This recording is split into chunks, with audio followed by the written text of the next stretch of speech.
fait grâce de se consacrer, sont emportés plusieurs par un vent de l'indépendance. Et nous appelons ça l'indépendance suicidaire. C'est que dès qu'ils commencent à monter, ils se voient qu'ils sont positionnés. La première des choses, c'est être indépendant. Ils n'ont plus besoin de leur père. Ok. Voyez-vous ça? Ils n'ont plus besoin de leur père. Ils n'ont plus besoin d'être dirigés. Ils ont besoin de faire ce qu'ils veulent au nom de Dieu m'a dit. Ok. C'est là, et je vais dire, 80% des pasteurs sont choqués là. Puisqu'on en discute avec eux et tout cela, ils disent non. Quand quelqu'un, maintenant les pasteurs commencent à avoir peur de voir un jeune monter parce qu'il voit déjà qu'il va se rebeller. Exactement. Par l'indépendance, il va chercher l'indépendance, il va commencer à chercher à faire des choses lui seul. Et la plainte, là maintenant, comme j'ai le micro, j'essaie de parler au nom de tous les pasteurs. Ok, vous représentez tous les pasteurs. Oui, je les représente. Ok. La plupart ont peur maintenant de laisser monter les jeunes. Nous avons discuté avec eux. Je leur avais dit, ne bloquez pas, mais instruisez. Exactement. Mais d'autres ont pris la décision, non. Vaut mieux travailler avec les papas qui n'ont pas besoin d'être indépendants et tout cela. Parce que cette indépendance que nous appelons suicidaire, ça tue le futur des jeunes qui sont potentiellement forts et qui sont appelés à aller plus loin que les pères, faire de grandes choses. Alors, quand il y a l'indépendance, ils voient aujourd'hui, ils ne voient pas l'avenir. C'est là le problème. Et autre chose, toujours dans cette indépendance, ils déstabilisent les églises. Oh là là. Pourquoi? Parce que quand ils veulent faire leur ministère, c'est commençant par l'église, commençant par les membres de l'église. Ce sont les premières personnes à sensibiliser. Ok. Pour les amener en dehors. Alors on se retrouve, les membres de l'église sont gérés par leur grand frère qui a pris de l'ascension spirituelle. Ok. Et ils ont même difficile des fois à obéir à leur père. Alors sur le plan spirituel, c'est un désordre que le diable impose. Ok. Mais pour les jeunes gens, c'est Dieu. Dans cette chaleur-là, c'est Dieu. La lutte de positionnement, c'est ce qui provoque aussi cette indépendance. Alors nous disons ceci à tous celui qui a une position de père, d'encadrer les jeunes gens qui sont pleins de potentiel, qui ont la grâce de Dieu, qui se consacrent à Dieu. Il faudra leur donner l'occasion de se développer. Ne pas les bloquer. Les encadrer sérieusement pour un futur meilleur. Et nous disons aussi aux jeunes gens, quelle que soit la grâce que tu as, quel que soit le niveau que tu dois avoir, ne sois jamais indépendant. Yes. L'indépendance est suicidaire. Par conséquent, il est question de ne pas faire des choses par soi-même. Il faut dire que ceux-là que Dieu a mis au-dessus de nous ont plus d'expérience. Avec leur bon cœur, ils peuvent nous amener plus loin. Donc c'est très bien d'agir de la sorte. Voilà ma réponse à ta question. Est-ce qu'on peut acclamer pour la réponse? Est-ce que ça a aidé quelqu'un? Alors, nous sommes une jeunesse, comme le Père a dit, assoiffée. Vraiment, on a de la soif. Mais on ne doit pas être indépendant. Ok? On ne doit pas être indépendant. Nous devons rester connectés à une source qui est le Père. Alors, nous prenons une question dans le public. Alors, nous prenons la question de la sœur Liliane. Avancez, s'il vous plaît.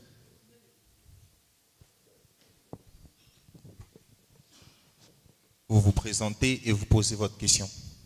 Bonsoir à tous. Moi, c'est la sœur Liliane Kapalang.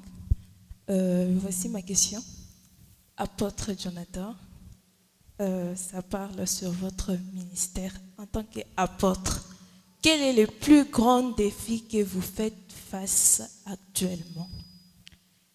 Et pouvez-vous nous parler, en tant qu'apôtre, quels sont les combats, les risques que vous faites face? Et comment vous faites pour garder cette position que vous avez maintenant? Merci.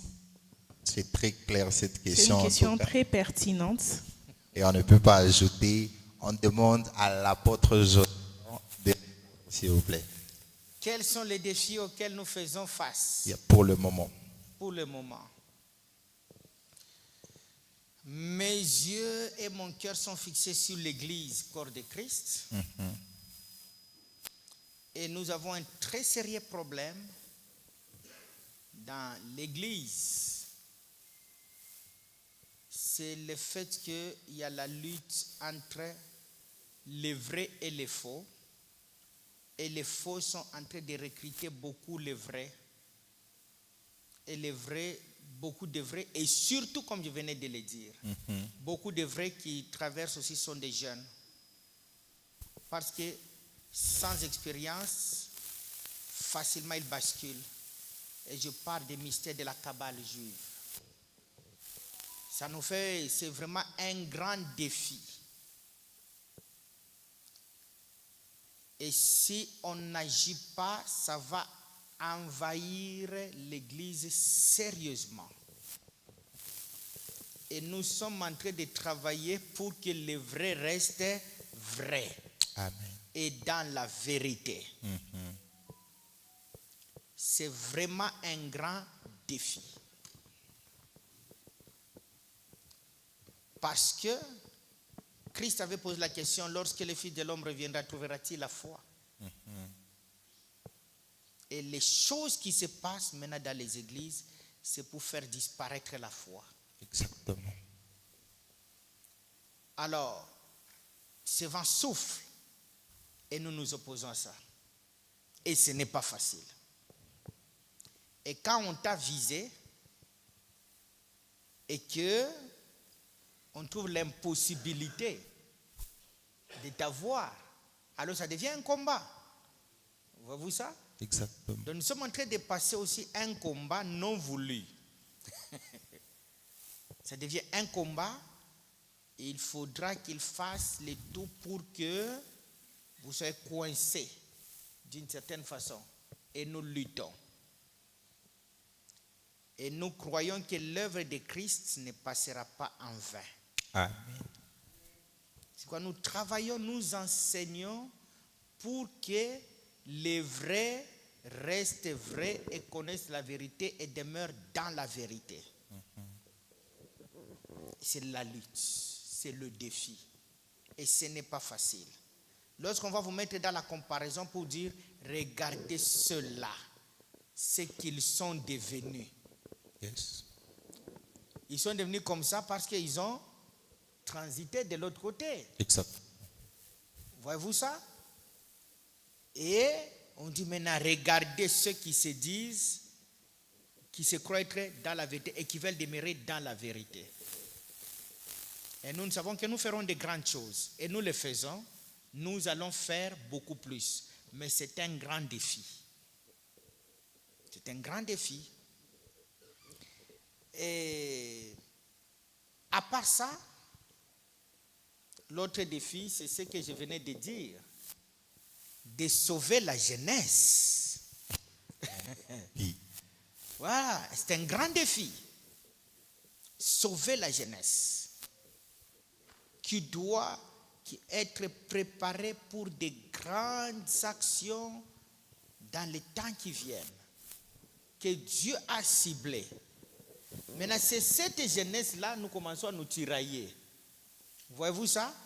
C'est comme si nous sommes dans une lutte où on ne lutte pas face à face, mais on lutte sur le plan spirituel. Garder cette jeunesse et l'orienter dans le vrai pour Dieu. Alors que de l'autre côté, on les sollicite sérieusement. Et quand on les sollicite, on leur promet de l'argent. Exactement. Voyez-vous ça?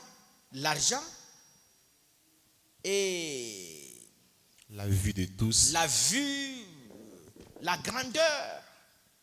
Et tout cela, et puis on leur demande, on leur promet aussi de leur donner l'œil d'Horus. L'œil qui voit tout. Soyez précis. Qui soit dans la précision des détails. Et c'est une lutte et nous sommes responsables. En face de tout ça, c'est un grand défi. Et nous y travaillons sérieusement. C'est pourquoi je pousse toujours les jeunes gens, venez faire la théologie. Parce que votre appel vous l'oblige. Venez faire la théologie pour ne jamais être dévié. Lorsque nous enseignons la théologie, il y a un jour, j'étais en train de parler sur la théologie et spiritualité, et je m'étais retrouvé qu'en parlant de ça, on a touché à des mystères de la Kabbale juive pour mettre en garde les gens. Et j'avais dit à tous les étudiants qui étaient là nombreux, faites attention parce qu'on va vous solliciter. D'autres ont parlé sur place. Prof, vous avez dévoilé les choses. Et on nous a fait lire dans leur téléphone. Je précise, voyez les messages. Je suis sollicité, comme vous venez de le dire. Wow. Et c'est un défi. Et nous y travaillons. Merci. Merci beaucoup, apôtre. Nous poursuivons avec les questions. Avant de prendre une question dans le public, il y a une question en ligne. La personne demande, en tant que chrétien, c'est possible d'utiliser des préservatifs pour éviter de concevoir chaque année ou soit de mettre des implants, de prendre des contraceptifs pour t'empêcher d'accoucher chaque année, pour éviter ça. Est-il permis à un chrétien d'utiliser les préservatifs ou les autres méthodes de contraception? Merci. Merci beaucoup. Et je vais juste ajouter un élément et puis je réponds à votre question sur les défis. Un autre grand défi, c'est le défi du salut. Pour que le salut soit authentique dans la vie des croyants. Nous avons observé qu'il y a plusieurs croyants, mais peu sont sauvés. Très exact. Merci. À la question de savoir un chrétien peut-il utiliser les préservatifs, je commence d'abord par dire, et d'où viennent les préservatifs? On appelle ça autrement la méthode Onan. Ok. Méthode Onan. C'est dans la médecine qu'on appelle comme cela. Onan, si vous voyez, dans la parole de Dieu, il y avait Onan qui faisait croire qu'il ne voulait pas donner la progéniture à son frère, qui était décédé. Et chaque fois qu'il allait vers la femme de son frère, il devrait éjaculer par terre. Et Dieu l'avait puni de mort. Et là, d'autres ont dit que faire cette interruption, c'est un péché, ça vaut la mort.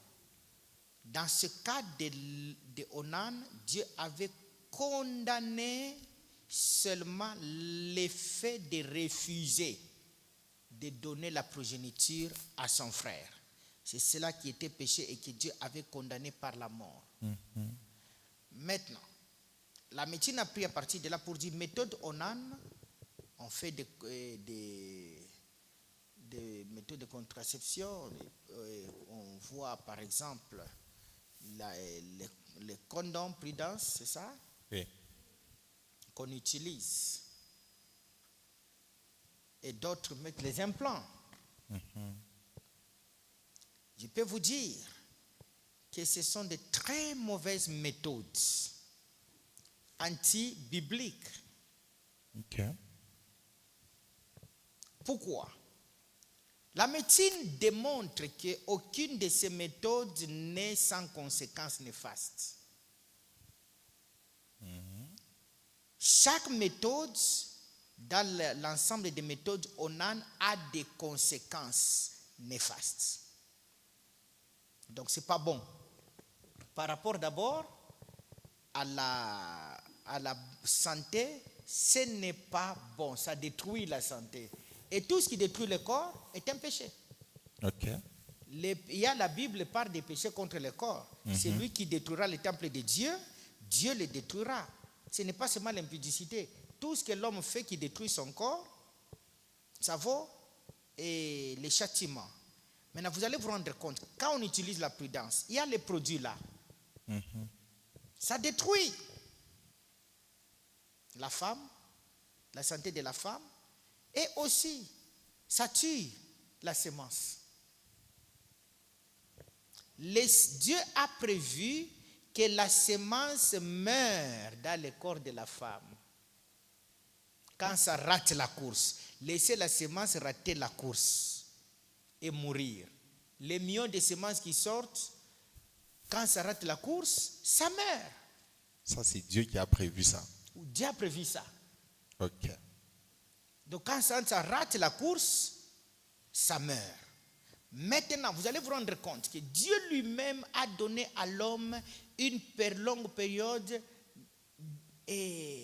où la femme ne peut pas concevoir. Prenons 28 jours pour le cycle normal. Sur 28 jours, il y a 21 jours de stérilité. Ah bon? Là où la femme ne peut pas concevoir. 21 jours. Et il n'y a que 7 jours durant lesquels une femme peut concevoir. Wow. Alors Dieu veut seulement nous laisser 21 jours de faire tout ce que nous voulons, mais aussi l'abstinence dans une semaine si vous n'avez pas besoin d'enfants. Ça, c'est acclamé en tout cas. Est-ce qu'on peut acclamer? C'est très profond. Moi, personnellement, je ne connaissais même pas ça. Donc vous êtes dans la science, dans le ministère. Je ne connaissais même pas ça. Je viens d'apprendre en tout cas. Ah non, ça c'est très fort. En tout cas, ça va éviter certaines choses. Merci beaucoup. Dieu vous en prie. En Et tout si, il y a des gens beaucoup de mariés qui se plaignent. On a essayé la méthode du calendrier, ça ne tient pas toujours. Je dis, c'est vous qui ne maîtrisez pas. Okay. Et nous savons même apprendre aux gens comment gérer leur calendrier pour ne jamais commettre l'erreur d'avoir un enfant dans un moment qu'ils ne veulent pas. Ok, ça Et même à la beaucoup théologie. déjà dans notre église ont appris ça. En tout cas, c'est très bien. C'est très intéressant C'est en tout cas. intéressant. Chers fiancés, allez vous faire enregistrer déjà. N'ayez pas honte, il n'y a pas de N'ayez tabou. pas honte, il n'y a pas de tabou. Allez vous faire enregistrer déjà. Merci. Alors, nous continuons avec les questions. Nous allons prendre des questions. Une Frère question. Gloire. On prend une question avant la pause café.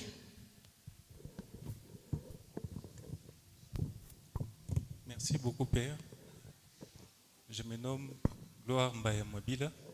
J'avais une question sur base de l'observation faite sur la transmutation du monde. Le monde actuel évolue à telle enseigne que l'homme s'est fait femme et la femme s'est fait homme. Alors, au regard de cette observation, vous, en tant que père et chrétien, si cette personne-là qui a fait la transmutation d'être homme et la personne devient femme, croyait en Christ, est-il possible que cette personne-là puisse aller au paradis? Si je peux ajouter, même s'il arrivait à se repentir. Si cette personne était transgenre, parce qu'on voit ça, c'est d'actualité, des personnes qui changent de sexe. Oui, oui. Et il se répand, il croit au Seigneur Jésus malgré ça. Est-ce qu'il peut être sauvé vraiment? Ouais, je vais dire ceci. Il y a les choses qui relèvent de la souveraineté de Dieu et qu'il ne faut jamais s'opposer à la souveraineté de Dieu. Celui qui tente de s'opposer à la souveraineté de Dieu décide sa mort. Ok. Il y a des choses que Dieu nous impose. Dans sa souveraineté, on ne peut pas les changer. On ne peut pas les changer. En l'occurrence, personne n'a choisi les parents. Personne n'a choisi les parents. Et Dieu nous les a imposés dans sa souveraineté. C'est la décision souveraine de Dieu. Exact. Et vous voyez, en rapport avec les parents, celui qui maudit son père, sa lampe doit s'éteindre au milieu de la nuit. Voyez-vous ça? Yes. Il est voué à la malédiction et il raccourcit sa durée de vie sur la terre.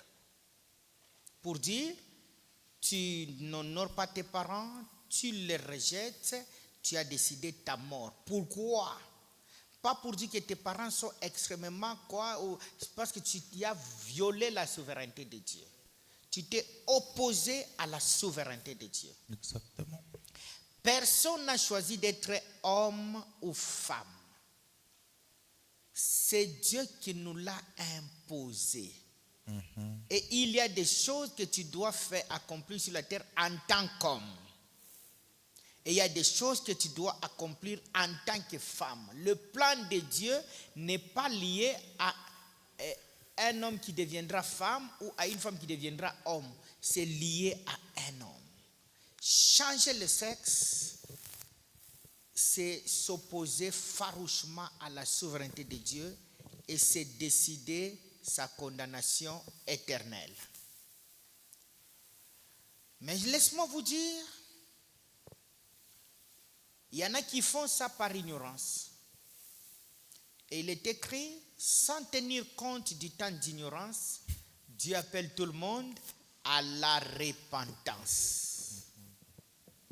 Donc celui qui a fait ça par ignorance, motivé par ceci ou cela, Dieu l'appelle à la repentance pour son salut.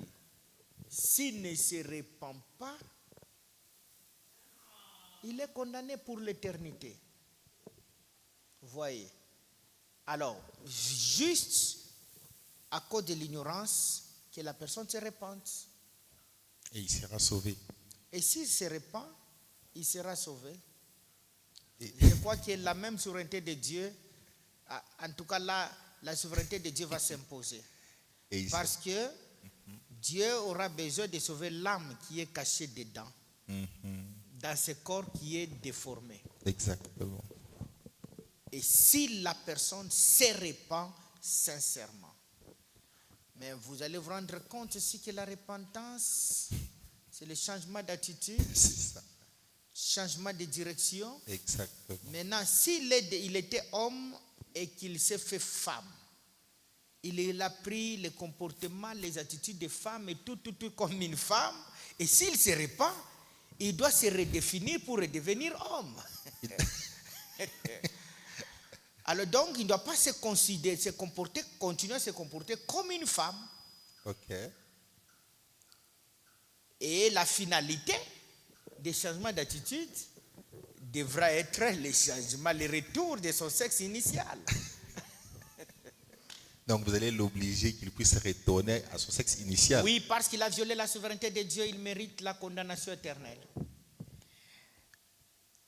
Alors il doit se repentir parce qu'il était ignorant. Il a fait ça par ignorance. C'est très, très, très profond. Est-ce qu'on peut acclamer? Je crois qu'on a compris. Alors, merci beaucoup, apôtre Jonathan, pour cette première partie. Nous vous disons merci pour cette première partie. Nous voulons prendre une pause café et nous allons vous revenir dans quelques minutes pour la suite des questions. Et ça a été tellement pertinent. Quelqu'un a été béni comme moi. Est-ce qu'on a été béni? Alors, pendant cette pause café, on va recueillir encore des questions. Nous allons encore réfléchir et ça sera tellement, tellement bénéfique pour nous. Oui, une demande, c'est qu'avant la pause café, je vais honorer la présence de ma chère épouse, Waouh! la mère de plusieurs. Waouh! Si elle peut venir ici et puis nous descendons ensemble. Exactement. Est-ce que maman peut venir? Tu n'acclames pas bien pour notre mère. Est-ce que tu peux mieux acclamer notre maman? Vous avez bien entendu dans la présentation que l'apôtre Jonathan était marié à maman Christine. C'est elle, notre maman Christine M. Yamwembo. Elle est aussi docteur en Docteur en théologie, théologie, PhD en théologie. Et comme vous pouvez la voir, c'est la mère de plusieurs. Et nous sommes fiers de vous avoir comme père, nous sommes fiers de vous avoir comme parents spirituels pour cet encadrement. Et durant cette pause café, nous croyons que quand nous allons revenir, nous poserons encore des questions très sérieuses et ça va nous aider. Merci. Merci beaucoup. Est-ce que le Père est en train de descendre? On peut acclamer. Est-ce qu'on peut recevoir?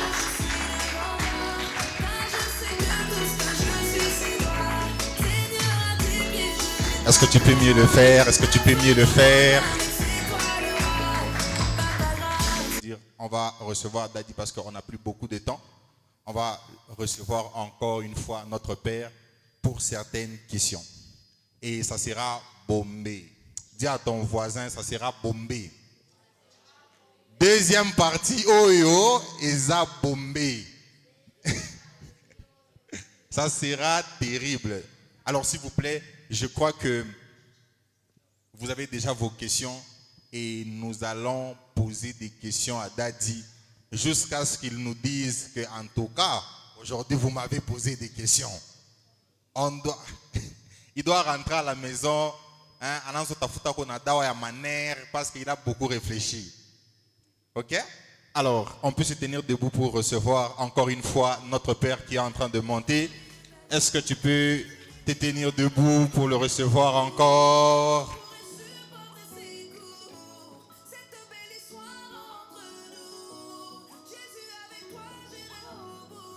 Rebonjour, rebonsoir apôtre. Prenez place apôtre. Nous pouvons prendre place. Nous pouvons prendre place. Nous revenons encore avec des questions et pour cette fois-ci, apôtre, ça sera des questions très fatales. Je suis sûr et j'ai tellement confiance aux internautes, j'ai tellement confiance à la salle et que pour cette deuxième partie, nous sommes très bien chargés afin de vous poser des questions. Principalement, je commence moi-même déjà par poser une question et la question que je pose, c'est ceci. Qu'est-ce qui fait en sorte que dans cette génération, on a vu beaucoup de scandales venir au travers des serviteurs de Dieu et surtout des scandales à titre sexuel? Qu'est-ce qui fait en sorte que la plupart des serviteurs de Dieu tombent dans ces pièges des scandales sexuels? Et quelles sont les conséquences après tomber dans ces scandales sexuels? Bien évidemment qu'il y en a d'autres, ils ne sont pas vus à la lumière de tous, mais ils les font dans le coulisses, dans la cachette. Quelles sont les conséquences de ce qu'ils sont en train de faire et quelle est cette chose qui pousse en sorte que la plupart commencent à tomber dans ce genre de problèmes? Voici ma question, apôtre. Merci beaucoup. Il est vrai, ces scandales se multiplient. Vous allez vous rendre compte que ça ne fait pas la joie d'abord. Exactement. Et de voir ces choses qui se répètent de part et d'autre. Et surtout, que c'est publié sur les réseaux sociaux. Ce qui rend encore les scandales plus scandaleux. Exactement. Et c'est pas bon. Et malheureusement aussi, ceux-là qui publient, c'est toujours les chrétiens. Des églises de réveil, beaucoup plus. Parce que vous verrez dans d'autres religions, bon, on est bien informé de ce qui se passe, plus que même dans les églises de réveil. Mais ils sont en train de vivre dans la discrétion et la pudeur. Exactement. Ceux qui n'arrivent pas à publier des choses qu'il ne faut pas publier.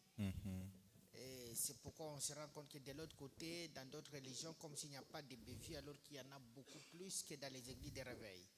Le problème des églises de réveil, c'est le mystère de la bouche ouverte sur des bêtises. Et on publie ce qui ne doit pas être publié. Ce qui fait problème. Alors, nous dirons que c'est l'œuvre des principautés des ténèbres. Vous savez, on dirait que les principautés fonctionnent. Ils font toujours ce qu'ils ont toujours fait dans leur pratique ou activité, c'est d'avoir les oins de Dieu. Les renverser pour qu'ils ne puissent pas atteindre le but de Dieu. Les principautés des ténèbres connaissent l'impact des abus sexuels. Et surtout quand c'est mis à nu, ils connaissent quel en est l'impact. Et c'est pourquoi ils s'activent. Je ne veux pas dire que c'est maintenant qu'il y a trop de scandales ou de telles pratiques ou de tels péchés. C'était toujours, ça pouvait arriver d'une manière ou d'une autre, mais ce n'était pas publié. Aujourd'hui, l'Internet facilite, vous voyez, les réseaux sociaux, ça facilite la publication de toutes ces bêtises. Alors que ça se faisait quand il n'y avait pas les réseaux sociaux. Mais ça pouvait se gérer dans une église, dans une communauté. Voyez-vous ça? Ok. Je pense que vous n'étiez pas encore né. Et quand on grandissait, il y avait un peu de flash, des choses comme ça, à Lubumbashi, mais ça ne pouvait pas aller plus loin. Au moins, ça suivait la renommée de la personne. Et puis, ça ne se publiait pas trop. Alors, ce qui montre qu'aujourd'hui, ça dépasse, c'est l'Internet qui divulgue, qui permet la propagation rapide. Ok. Mais ça existait toujours. Et nous disons que c'est l'œuvre des principautés des ténèbres. Pourquoi? Parce qu'ils aiment bien attraper les lois de Dieu dans ça pour les fragiliser. Parce que la sexualité, c'est pratiquement une alliance. Et lorsque quelqu'un tombe dans un piège d'une alliance coupable, ça écrase, ça détruit, ça dérange la vie du ministère. Ok. On apprend toujours 3 choses qu'un roi de Dieu doit pratiquement éviter, c'est l'orgueil, la cupidité et le sexe, les abus sexuels. Ok. Ce sont les 3 choses qu'on signale toujours, qu'il faut éviter. Pourquoi? Quand tu es attrapé dans ça, c'est pas facile de se relever. Et l'Église est trop sensible par rapport à ça. Exactement. Alors, dire que ça exagéré maintenant, non. C'est la même chose qui se faisait. Vous pouvez vous rendre compte qu'on peut publier un homme de Dieu maintenant. C'est peut-être après 6 mois, 1 année, ou dans l'intervalle même, où tel aussi, puisque si je vois l'année 2025 jusqu'à 2026, je ne pense pas qu'on a compté 10. Peut-être vous avez compté 10. Mais d'autres les font dans les coulisses. Qu'est-ce qui fait en sorte que Oui. d'autres tombent dans Ce ça? que je suis en train de dire, c'est que ceux-là qu'on a publiés sont moins. Oui, oui. Peut-être ceux-là que je connais, au moins 3 Ok. que je connais qui étaient publiés. Et il y en a qui les font bien sûr en coulisses, non publiés, non découverts. Mais on ne sait pas énumérer combien. Exactement. Combien on ne sait pas énumérer. Alors vous allez vous rendre compte que pratiquement c'est l'œuvre de l'ennemi qui cherche à voir les loin de Dieu. Les cas qu'on a pu traiter et aussi débattus, on se rendait compte que beaucoup de pasteurs se plaignaient, pas ceux qui sont tombés seulement, mais d'autres aussi se plaignaient du fait que leurs femmes, ne les prenaient pas soin, ne prennent pas soin d'eux en rapport avec ça. Ok. Donc leur vie sexuelle conjugale n'était pas assurée. Et ce qui a mené plusieurs à aller ailleurs. Ok. Vous voyez? On ne les justifie pas pour autant. Mais nous disons que beaucoup de femmes, des ministres de Dieu, sont aussi la cause. Beaucoup. Dans le cas que nous avons eu au moins à gérer, à traiter. Très profond. Et même à débattre. Alors, ce qui revient à ce que vous savez, beaucoup de femmes de pasteurs, des ministres, des prophètes, comme ça, ils voient seulement un oin de Dieu, donc comme si elle veut que son mari soit spirituel jusque dans la chair. Or, lorsque tu deviens spirituel jusque dans la chair, tu finiras par être charnel jusque dans ton esprit. Ok. Alors, c'est l'une des choses que je connais qui a provoqué ça, à part. Et nous pouvons dire que tout ça, c'est l'œuvre des principautés diaboliques, des ténèbres qui peuvent bloquer la femme, les femmes des ministres de Dieu, des prophètes, des oins de Dieu. Exact. Et puis avec toute l'assurance qu'il ne va rien faire. Exact. Il est seulement à moi. Alors c'est l'une des causes. Et d'autres aussi, ils sont parvenus à ça juste par manque de discipline personnelle et de continence. Toute femme est meilleure pour elle et pour lui. Alors imaginez-vous, et vous avez plusieurs femmes dans l'église, si vous n'êtes pas discipliné, ça ne sera pas différent d'un chien. Et c'est quoi les conséquences sur les ministères quand ces pratiques sont faites? Alors, je termine d'abord par ceci. Il y a aussi une chose qui a aussi beaucoup détruit. C'est un certain enseignement qu'un groupe de serviteurs donne. Et nous avions contredit ça dans nos auditoires en théologie. Ok. Les enseignements selon lesquels, pour maintenir les femmes dans l'église, ça c'est purement diabolique. Hein? Ça c'est purement diabolique. Pour maintenir les femmes dans l'église, il faut coucher avec elles. Et j'ai eu à répondre en disant, parce qu'il y a certains de nos étudiants qui avaient appris ça, et nous étions obligés de les faire vomir. Ok. Et parce que c'est vraiment du mal qu'ils ont consommé. On ne peut pas maintenir une femme dans l'église par le sexe. Si le sexe devient un instrument de maintenance, de maintien d'âme dans l'église, où est la place du Saint-Esprit? Yes. Et puis ils disent, quand tu prends une femme, tu auras l'accès à tout l'argent de son mari. Voyez-vous ça? Et puis, elle ne quittera jamais l'église. Nous disons, quel enseignement diabolique.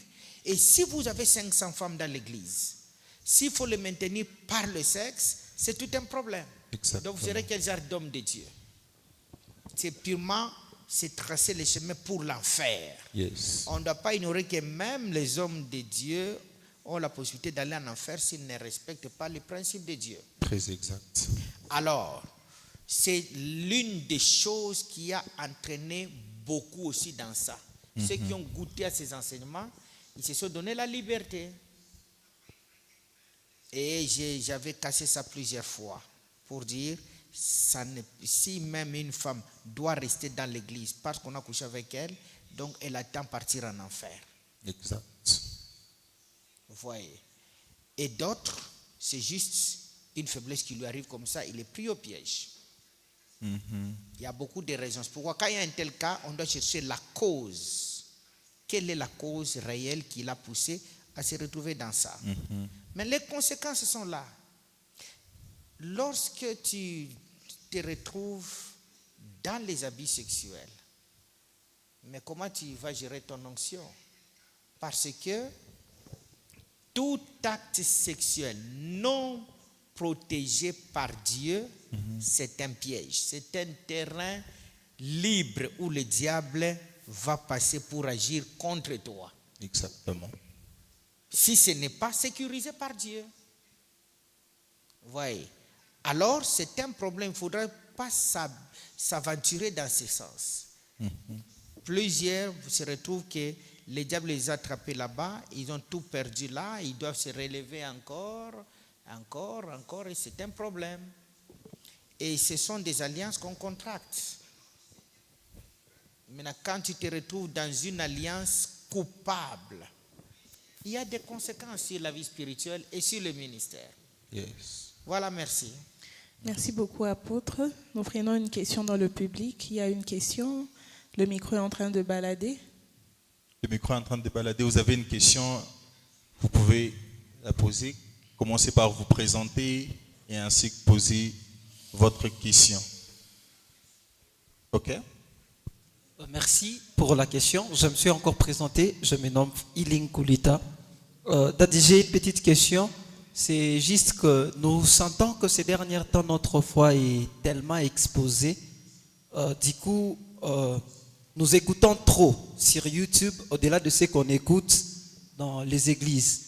La petite question à poser, c'est qu'est-ce que Dadi dit à propos de ce qui s'est dit sur le ministère des anges? Est-ce vrai une pratique que tous les enfants de Dieu devaient nécessairement ou régulièrement commencer à pratiquer, ou bien c'est quelque chose qui n'est pas très bien? C'est un peu ça. Très pertinente la question, mon père. Je crois que je peux même paraphraser la question.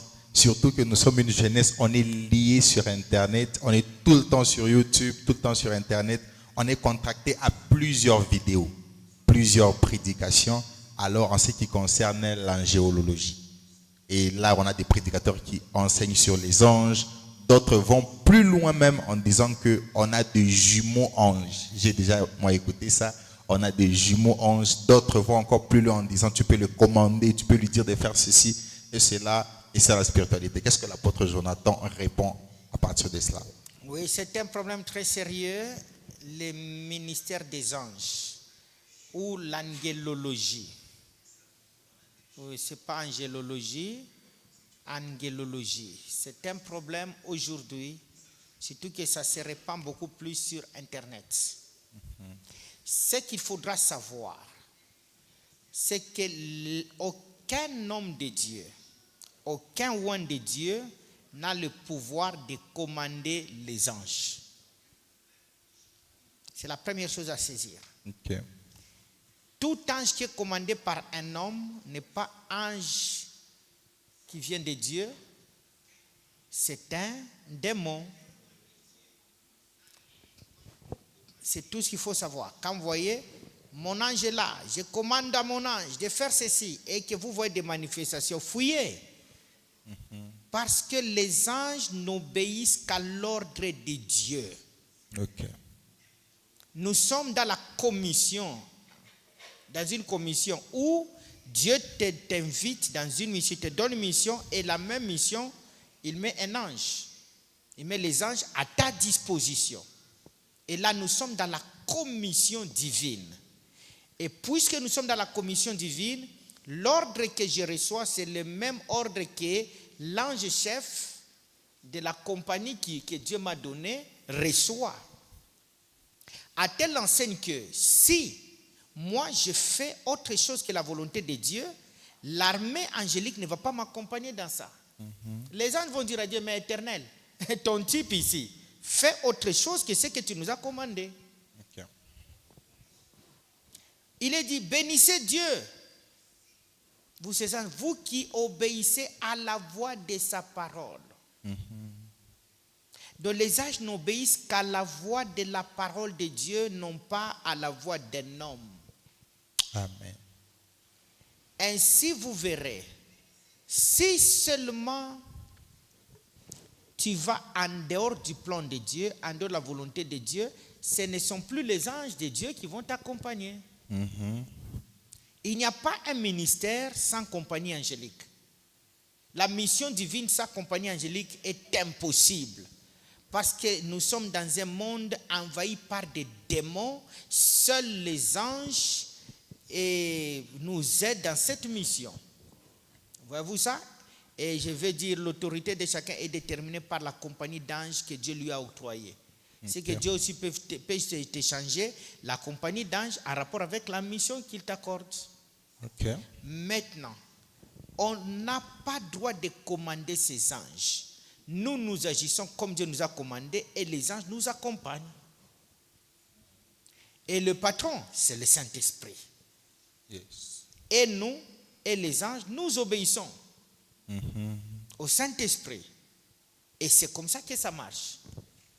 Et parce qu'ils n'obéissent qu'à la voix de la parole de Dieu, commandez-les, ils ne vont pas exécuter, à moins que ce soit les démons.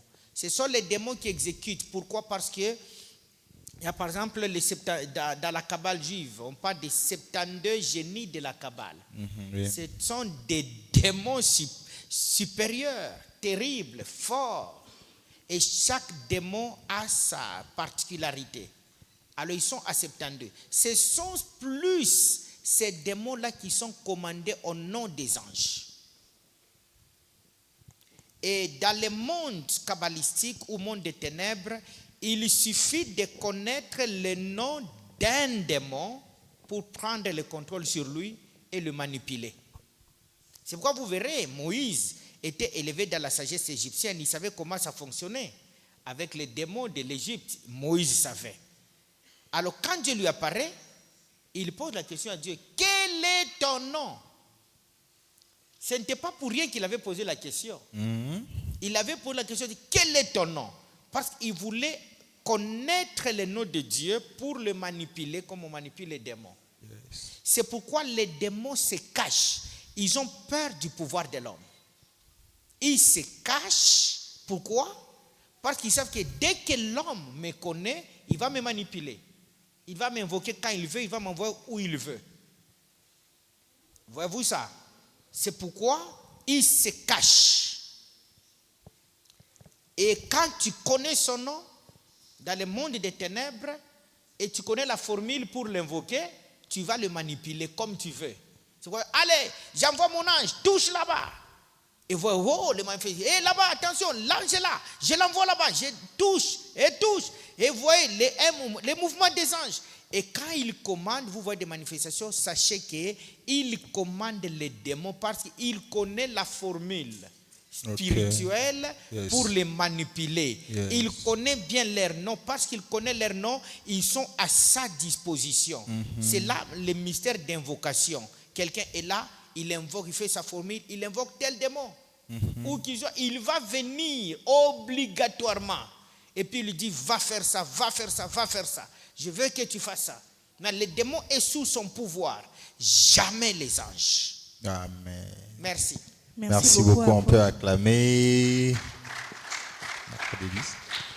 Il y a encore une question. Il y a des questions dans le public. Il y a la sœur qui n'a pas encore posé la question. Après, on prend.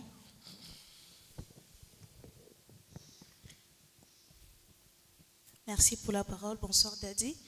Ma question est Présentez-vous celle-ci. d'abord, s'il vous plaît. Ok. Commencez par vous présenter. Ok, moi, c'est la sœur Bénédie Yamwembo. Ma question est celle-ci. Quand est-ce que la musique intervient dans l'adoration? Parce qu'aujourd'hui, on voit le peuple de Dieu ne sait plus adorer leur Créateur s'ils sont face à une musique qui ne répond pas, par exemple, à l'art. Qui ne répond pas? À l'art. Oui. Qui ne répond pas vraiment à l'art. Surtout qu'il y a des musiques aujourd'hui qui sont à la une pour des jeunes. Non seulement des jeunes, on voit seulement tout chrétien, que ce soit papa ou maman ou jeune. C'est difficile d'adorer quand ils ne sont pas satisfaits d'abord par l'art de la musique. Mais non, quand est-ce que la musique doit intervenir dans l'adoration? Est-ce que cette musique même, c'est ça l'adoration que nous donnons à Dieu, ou l'adoration accompagne et la musique accompagne l'adoration que nous donnons à Dieu? Je pense que pour gagner le temps, on va prendre aussi une autre question. Il y a la sœur.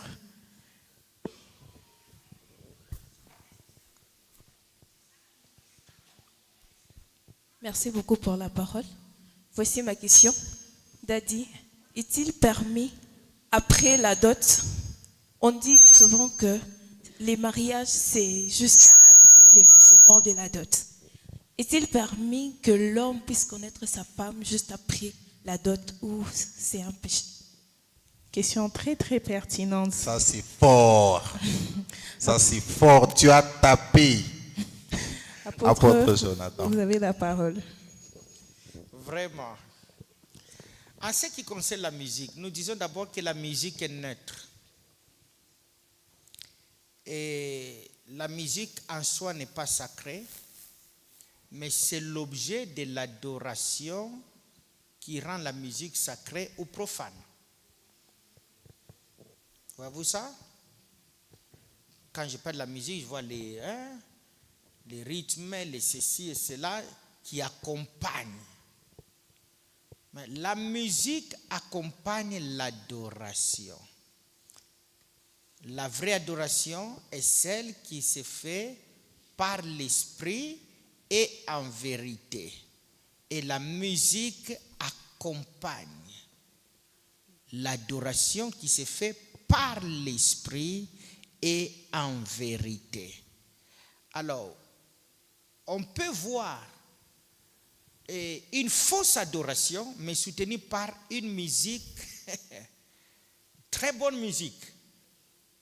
Alors que c'est une fausse adoration. Mais la musique qui accompagne, ça répond aux normes musicales. Tout. Mais le fond c'est une fausse adoration. Parce que c'est une adoration qui n'est pas poussée, soutenue par le Saint-Esprit. Alors ça devient carrément fausse adoration. Maintenant, il est question qu'aujourd'hui que l'Église s'accroche d'abord à chercher la base de l'adoration par l'Esprit. Adorer à l'aide du Saint-Esprit et dans la vérité. Et ensuite, ajouter la musique, l'art musical. Je me rappelle, quand la plupart d'entre vous n'étaient pas encore nés, Toujours. on chantait dans l'église, waouh, on adorait. Mais on manquait même le synthétiseur, tout cela, c'était les tam-tam et les muchaka-chaka. Mais ce qui montait là, c'était fort. Mais aujourd'hui, on sent, sur le plan spirituel, il y a un vide. Les fonds de l'adoration, il y a un vide. Mais une bonne musique. Et d'autres aussi, quand on n'a pas bien de la musique, il est décalé, il arrête même d'adorer. Parce que son cœur est attaché à la musique, parle au Saint-Esprit qui entraîne l'adoration. Ok. Alors il y a l'adoration parlée, il y a l'adoration chantée. Que ce soit l'adoration parlée, que ce soit l'adoration chantée, il faut qu'elle soit faite par l'Esprit et en vérité. Car ce sont là les adorateurs que le Père cherche. Exactement. Merci. Mais seulement je vais dire, on ne doit pas négliger la musique, mais rendons la musique sacrée par une adoration sacrée. Merci. À la question de savoir, après la dot, est-ce que les jeunes gens peuvent-ils se connaître? Nous allons dire ceci. Bon, d'abord, je vais dire ceci. Je m'efforce de répondre en bref, alors que chaque question mérite ouvrir, toucher là, pour poser le fondement et puis ouvrir bien les choses. Mais c'est une souffrance pour nous, vous savez, nous parlons beaucoup. Exactement. Nous aimons faire comprendre en profondeur. Maintenant, nous essayons un peu de résumer. Pour ne pas parler de comment les mariages se célébraient dans la Bible et chez les Juifs. Dans la tradition juive, il y avait une tradition. Et comment les mariages se célèbrent aujourd'hui. Aujourd'hui, nous sommes fixés à 3 étapes du mariage. Mariage coutumier, qui se pose sur la remise de la dot. Il y a le mariage civil et le mariage religieux. Alors, imaginez-vous dans le mariage religieux, vous terminez, les parents ont terminé leur part. Mais l'état civil vous attend. Avant d'aller de lit conjugal, exemple de tout sûr. Les tous là, nous les résumons en 3 catégories. Première catégorie, les 2 familles. Ok. Deuxième catégorie, l'état civil. Troisième catégorie, l'église, c'est-à-dire Dieu et l'église. Que les tous honorent votre mariage. Et voilà, on peut conclure par dire, abstenez-vous jusqu'à vous présenter devant Dieu. Voilà. Est-ce qu'on peut acclamer? Je crois que la Merci sœur beaucoup. Jusqu'à ce que l'instituteur du mariage vient poser la vous base. bénisse, vous unisse. Yes. Voilà, merci. Voilà, nous allons prendre une question d'un internaute. Il s'appelle Hervé Kabouit. Il pose une question en disant ceci.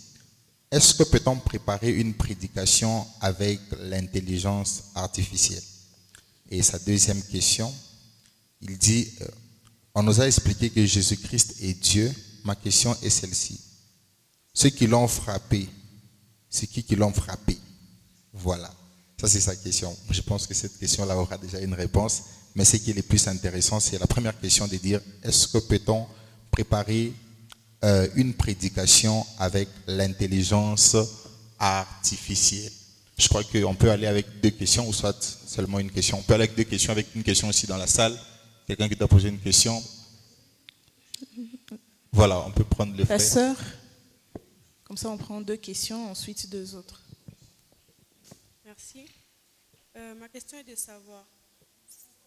Commence par te présenter. Je m'appelle Eunice et ma question est de savoir si Dieu a interdit de consulter les morts, pourquoi a-t-il permis à Samuel d'apparaître à Saul? Et la personne qui est apparue à Samuel, plutôt la personne qui est apparue à Saul, est-il vraiment Samuel ou une autre chose? Ok. Merci C'est beaucoup. ça ma question. Apôtre. Merci beaucoup. Je vais dire au prédicateur ceci. L'une des choses que Satan est en train de faire actuellement, c'est de rendre paresseux les prédicateurs. À ne pas faire ce qu'ils doivent faire dans les responsabilités des prédicateurs ou enseignants. Ce n'est pas, je ne vais pas dire qu'il ne faut pas utiliser l'intelligence artificielle, mais je vais vous dire que ce n'est pas bon pour la prédication. Pourquoi? Parce que l'IA est connectée à plusieurs sources. Ok. Il y a les sources catholiques, musulmanes, bouddhistes, chrétiennes, pentecôtistes. L'IA est connectée à plusieurs sources théologiques. Ok? Même à la théologie musulmane, à la théologie bouddhiste, consorts, chrétienne, et tout, catholique, protestante. Et même dans la théologie protestante, il y a beaucoup de familles, n'est-ce pas? 5 familles au moins. Maintenant, quand tu lui poses la question, tu demandes de te faire une prédication, tu prépares la prédication avec l'IA. Il va te prendre la connaissance de toutes ces sources-là. Et tu ne sauras pas de quelle source il a pris. Ok. Et ta prédication ne sera pas pire. Et nous disons en théologie ceci. On ne peut pas faire la prédication à partir de la Bible. Il faut avoir d'abord la pensée de Dieu. Et la pensée de Dieu te renvoie dans la Bible pour avoir les bases bibliques. Et là, tu dois faire les analyses exégético-herméneutiques. Tu fais l'exégèse, tu fais l'herméneutique et tu vas finir par l'homilétique. Et si c'est l'IA qui doit faire pour toi tout cela, il va te tromper. C'est ça. Et laisse-moi vous dire, moi j'ai fait des tests. J'ai testé l'IA plusieurs fois. Et voyez comment il tâtonne aussi. Vous avez déjà fait cette expérience? Oui. Il tâtonne. Et si il va t'aider seulement en rapport avec ce que tu connais. Exactement. La manière dont tu poses la question, si tu poses mal la question, il te répond aussi dans la fausseté. Et ça te perd. Alors tu vas te trouver avec une prédication bidon qui ne va pas vraiment aider l'Église parce que ça ne va pas répondre au dessein de Dieu. Ça ne sera pas inspiré de Dieu. Le Saint-Esprit ne t'a pas conduit dans tes recherches. Ce n'est pas bon. Fais le travail profondément pour l'édification. Nous disons il faut être sérieux dans la préparation. Avec l'IA, c'est un problème. Fais les recherches scientifiques avec l'IA. Mais la prédication, on va te donner les informations qui viennent de plusieurs théologies et tu vas parler devant l'église et tu suis l'église. Parce que l'IA prend les informations de plusieurs sources. Et quand toi tu as ça, tu ne sauras pas c'est de quelle source. Et dès que tu parles devant l'église, ceux qui connaissent vont te dire ça il a pris de telles sources. Comment est-ce qu'il parle ça devant l'église? Yes. Merci. Merci beaucoup. Père. Là, la deuxième question. La deuxième question. La deuxième question c'est, elle a pour Samuel. Voilà, sur Samuel. Est-ce qu'on peut consulter Oui, le mort? Dieu a interdit de consulter les morts. C'est une loi imposée et c'est un péché. Tout celui qui fait cela mérite la mort. Et vous allez vous rendre compte que Saoul va consulter la sorcière pour qu'on consulte les prophètes Oui. qui étaient déjà dans les séjours des morts. la sorcière a fait remonter Samuel. Le vrai Samuel, c'est lui qui était remonté parce que avant la mort de Jésus-Christ, les gens ne montaient pas au paradis. Ok? Les morts ne montaient pas au paradis, ils allaient dans les séjours des morts, où il y avait les séjours des morts, partie de repos et partie de tourments. Et lui était dans son repos, il a dit, pourquoi tu es venu troubler mon repos? C'était Samuel. Et la sorcière avait le pouvoir parce que Christ n'avait pas encore accompli sa mission pour libérer les saints qui étaient encore de l'autre côté. Alors Satan avait encore le pouvoir sur la mort et il avait la clé de la mort et du séjour des morts. C'est pourquoi la magie, la divination, tout cela avait l'accès au séjour des morts. Il y avait cette possibilité-là jusqu'à aujourd'hui, mais cependant, les saints qui meurent ne vont plus là-bas, ils vont auprès du Seigneur. C'était le vrai Samuel. Ok. Père, j'ai même une sous-question par rapport à cela. Alors, vous avez bien dit que c'était avant la venue de Jésus-Christ et que quand quelqu'un meurt, il est ici dans le séjour des morts, soit dans un lieu de repos ou un lieu de tourment. Alors, après que Jésus puisse venir, si quelqu'un arrivait à mourir aujourd'hui, où il va? Au ciel automatiquement ou en enfer automatiquement? Ok. Il nous est renseigné dans la Bible que les morts en Christ sont auprès du Seigneur. Celui qui meurt en Christ va auprès du Seigneur.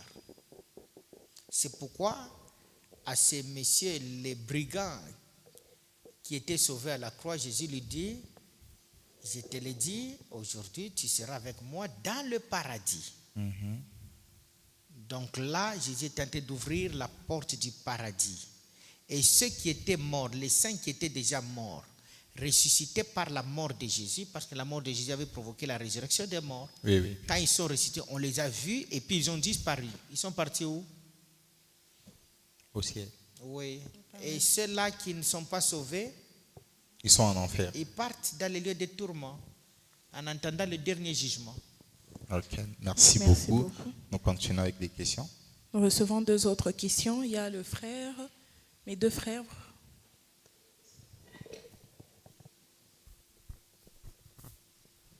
Bonsoir Dadi. Bonsoir. Bonsoir à tous. Moi, c'est le frère Philippe. J'aimerais parler sur une chose.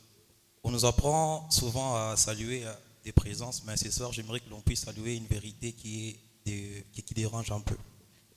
Depuis les temps anciens, la tricherie n'est pas trop au centre du débat. Je vais parler sur les examens d'État. Il y a ces histoires qu'on appelle des fuites. Et depuis un moment, plusieurs jeunes ils réussissent par des fuites. Alors, il y a même des... Reprends d'abord. Je vais parler sur les histoires d'examen d'État. Depuis un long moment, plusieurs finalistes réussissent par des fuites. Et il y a même de ceux qui font l'action de grâce à l'église. Alors moi, j'ai posé une question à savoir. C'est un péché? Si c'est un péché, on doit retourner encore au banc de l'école ou demander pardon à Dieu? C'est un peu ça. Apôtre Jonathan. Alors, une deuxième question. Une deuxième question. On prend 2 questions. Donnez aux frères. Après, nous allons avancer. Il y a un frère juste à côté qui a posé sa question. Bonsoir, c'est toujours moi. Dadi, j'ai 2 questions. La première, elle est de savoir, d'habitude et beaucoup plus en parcourant la Bible, j'entends, il y a 2 mots qui me semblent un peu, qui me mettent dans la confusion. Le premier, c'est le royaume de Dieu et le second, c'est le royaume des cieux. Je veux savoir, est-ce qu'il existe une différence entre le royaume de Dieu et le royaume des cieux? Et s'il existe, quand est-ce que le royaume de Dieu viendra et quand est-ce que le royaume des cieux viendra? Ça, c'est la première question. La deuxième, c'est sur... je vais apprendre un peu quelque chose sur 2 points. L'équilibre entre la vie ministérielle et la vie sexuelle pour un serviteur ou un homme de Dieu. Puisque il y a des choses qu'on arrive à faire peut-être par ignorance et certaines de choses qu'on arrive à poser peut-être parce que nous connaissons, mais j'aimerais un peu, moi je suis ignorant, est-ce que pour un serviteur qui est marié, peut-il faire 40 jours de prière écarté de son lit conjugal? Merci beaucoup. Voilà mes deux questions. Apôtre, on vous avait promis que la deuxième partie sera terrible. Et la deuxième partie est concentrée terriblement. Vous avez la parole à la première question ainsi qu'à la deuxième question. Voilà, examen d'état. Je vais dire ceci. La réussite et l'échec est attribuable à Dieu. Il ne faudra pas, vous savez, quand nous bénissons les finalistes, même ceux-là qui ont réussi, comme dans notre église, ça fait 100%. Ok. Je leur avais dit ceci, quand je les bénissais, j'avais dit, écoutez, le cheval est préparé pour le jour de la bataille, mais la délivrance vient de l'Éternel. Vous, vous êtes préparés pour les examens d'État, mais votre réussite viendra de l'Éternel.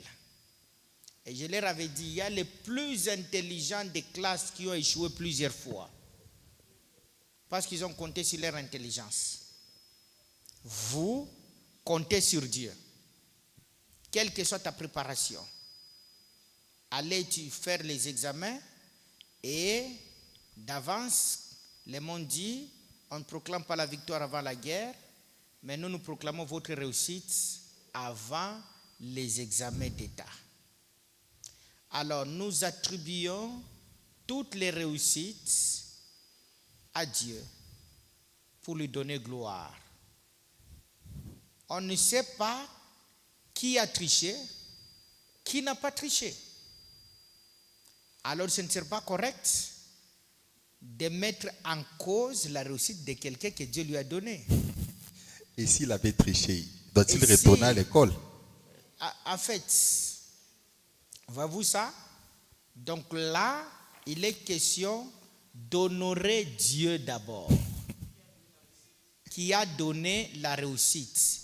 Est-ce que tous ceux qui trichent réussissent? Non. D'ailleurs, les tricheurs à l'école échouent facilement. Et on nous disait, même pour tricher, il faut être intelligent. Parce que quand tu n'es pas intelligent, tu peux avoir tout ce qu'il faut pour tricher, tu vas échouer. Les tricheurs sont contents dans la salle, Père. Alors, je n'encourage pas la tricherie, mais je vais dire, souvent, même quand quelqu'un triche, c'est qu'il connaissait et il doutait ce qu'il connaissait. Il a oublié. Voyez-vous ça? Okay. Peut-être qu'il a oublié ce qu'il connaissait, alors il cherche l'aide-mémoire, que nous n'encourageons pas du tout. Ok. Nous n'encourageons pas. Alors, nous encourageons ceux-là qui comptent sur Dieu, qui s'appuient sur Dieu. Il y a même les écoles, par exemple. Quelqu'un n'a pas triché, n'a pas besoin de tricher, mais une école va essayer un peu de coopérer pour qu'il n'y ait pas d'échec.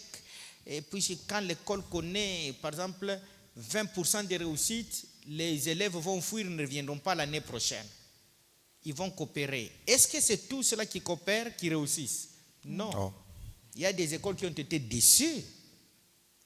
Et maintenant, en RDC, ce sont les appareils, hein, les machines. Qui sont en train de corriger. N'est-ce pas? Ce sont les machines qui corrigent. Avant, la tricherie, c'était quoi? On paye les items, on donne aux élèves, on les montre, ils connaissent déjà ça. Mais quelqu'un peut avoir les items avant, il arrive là-bas, il a tout oublié. Il va échouer. Mais maintenant, ce sont les machines. Est-ce qu'on ne peut pas faire aussi confiance à la RDC, à nos autorités et qui ont mis tout à la disposition des élèves pour éviter la tricherie et autres. Mais parce qu'il y a des machines qui corrigent, qui va aller corrompre la machine? Alors moi je pense que nous devons honorer Dieu pour ceux-là pour les réussites qu'il a données aux gens, et nous devons aussi encourager ceux-là qui ont échoué et de reprendre et continuer. Alors je crois que j'ai répondu là. Voilà. Autre question concernant L'équilibre ministériel par rapport à la vie sexuelle. à la vie sexuelle. La vie sexuelle est à pratiquer, à consommer dans le mariage selon la manière dont les deux se conviennent, ou se disposent pour ça, ou se décident de s'abstenir. Alors, ce qui est mal, c'est quoi? C'est que l'homme de Dieu, le ministre de Dieu lui-même, il décide sans l'accord de sa femme. Sans se mettre d'accord, il décide lui-même d'entrer en jeûne de 40 jours. Il veut construire le ministère, Père. Et s'abstient à la sexualité.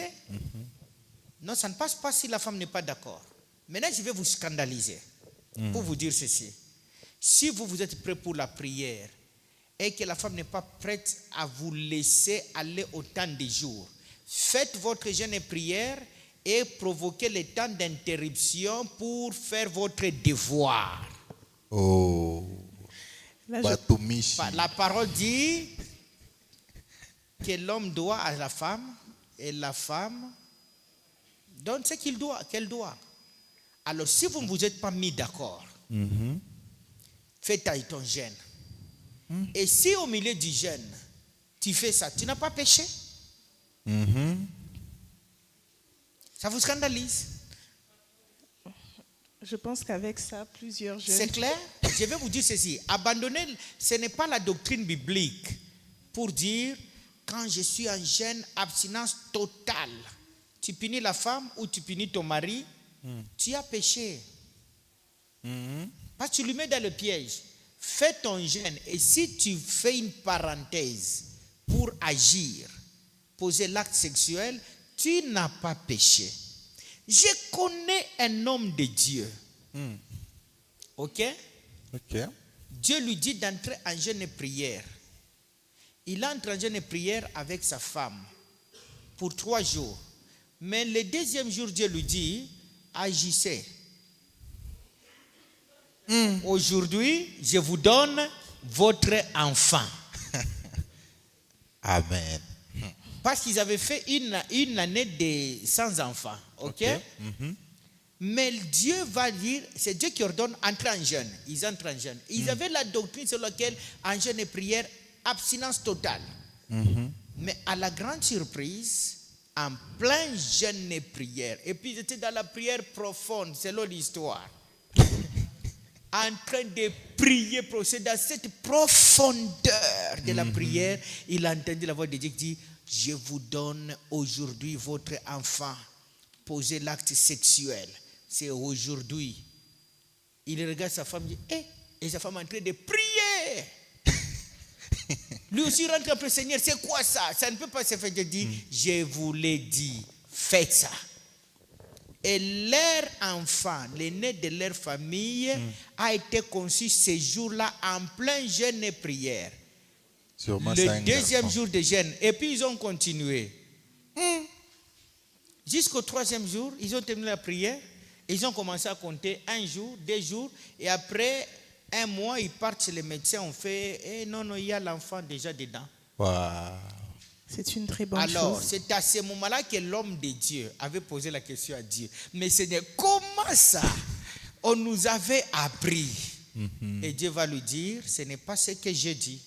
Yes. En tout cas, Lisez bien la Bible. Alors, 40 jours, qu'il fasse son devoir. Et puis qu'il continue la prière. Les parenthèses là, ce n'est pas péché. Parce qu'il n'y a pas souillure dans la sexualité conjugale.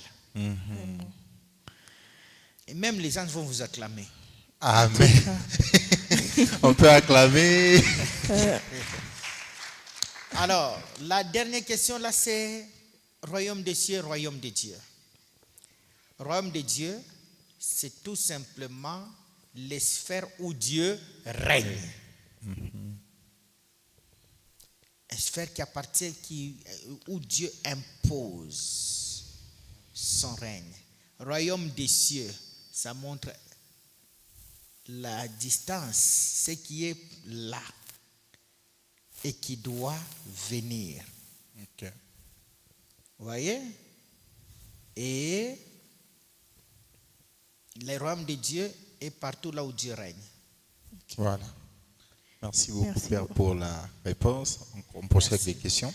Il est déjà 18h30. Nous allons prendre les 2 dernières questions avant de clôturer. On peut Il y prendre. a la sœur. On prend la sœur. On prend qui? On prend papa aussi. On prend papa.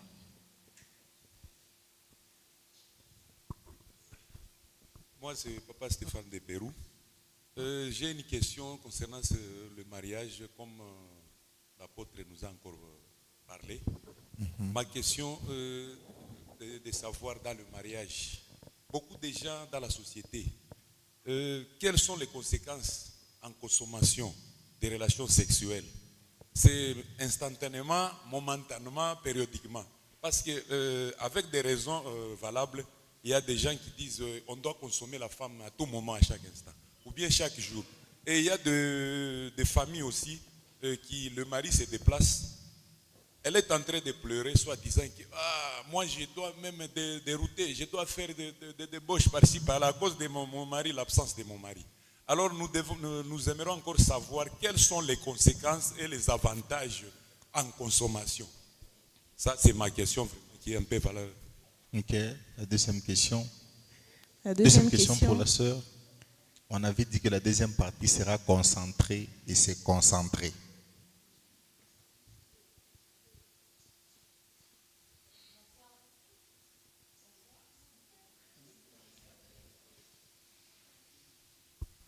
Bonsoir Daddy, bonsoir à tous. Bonsoir. Je me nomme Myriam Kabange.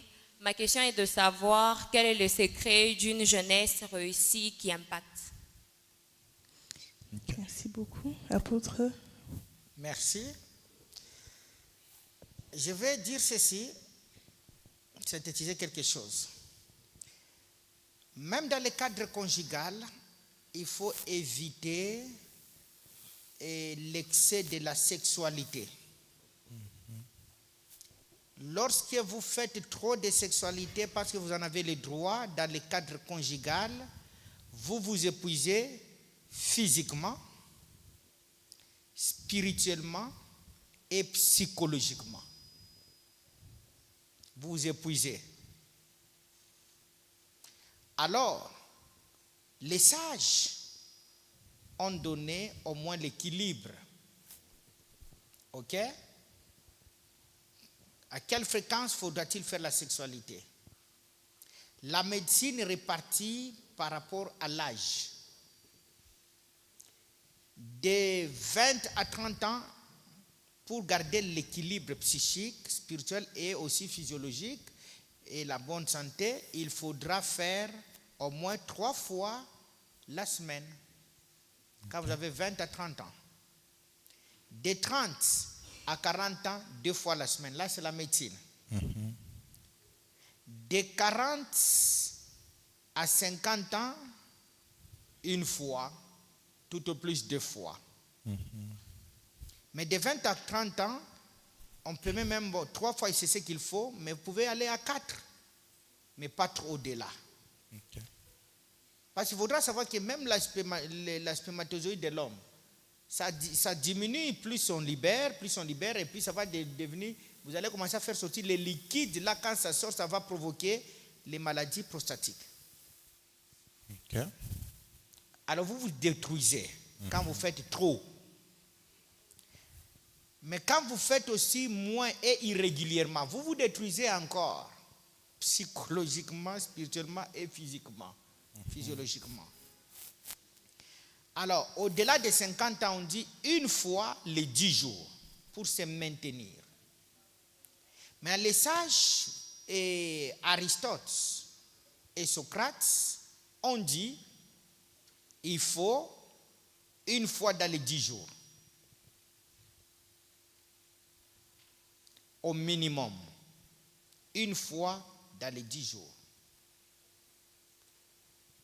Et nous voyons les pères de l'Église, parmi les pères de l'Église, les pères des réformes, comme Martin Luther, lui avait dit, en tout cas, il faut au moins répartir l'âge. Ils disent une fois la semaine et sans dépasser 10 jours. Il faut au moins une fois. Donc, voilà, 2 fois, mais tenez compte de votre état. Alors, la science est en train de démontrer les bienfaits de la sexualité quand c'est fait de manière équilibrée. Ça touche à beaucoup de choses. Beaucoup, il y a des merveilles là qu'on gagne. Même sur le plan spirituel, sur le plan psychique et sur le plan physiologique. Je ne sais pas entrer dans tous les détails. D'accord. Alors vous voyez que je viens de présenter quelque chose, il faut être équilibré. Et nous optons ce que la science dit et ce que le père Luther a dit. On peut agir dans ce sens-là. D'accord. Là, ça va vous garder en bonne santé à tous les niveaux. D'accord. La deuxième question. Et Quel est le comment secret faire d'une pour- jeunesse réussie? Jeunesse réussie, jeunesse d'impact. Il faut d'abord être une jeunesse véritablement chrétienne. Une jeunesse qui ne se laisse pas emporter par les mystères des réseaux sociaux qui polluent la jeunesse aujourd'hui. Une jeunesse consacrée à Dieu qui exprime la soif de Dieu et la soif de la connaissance de la parole de Dieu. Une jeunesse qui oriente sa vie selon les normes de la parole et non pas ce que le monde dicte. La communion avec Dieu est primordiale parce que l'impact que l'homme peut avoir sur la terre est déterminé par sa communion avec Dieu. Merci. Voilà. Merci beaucoup, apôtre. Est-ce qu'on peut acclamer? Alors, apôtre, nous sommes déjà à la fin de notre salon de réception. Une petite question avant que vous puissiez prier pour nous. Demain, nous commençons déjà les séminaires. On s'attend à quoi dans cette semaine ici où le séminaire va se dérouler? Merci beaucoup. Demain, nous commençons dans notre église un grand séminaire qui a pour sujet salut et guérison des blessures intérieures. C'est un séminaire très important. Je vais vous dire ceci. La première des choses, les blessures intérieures constituent des obstacles majeurs dans le salut des croyants.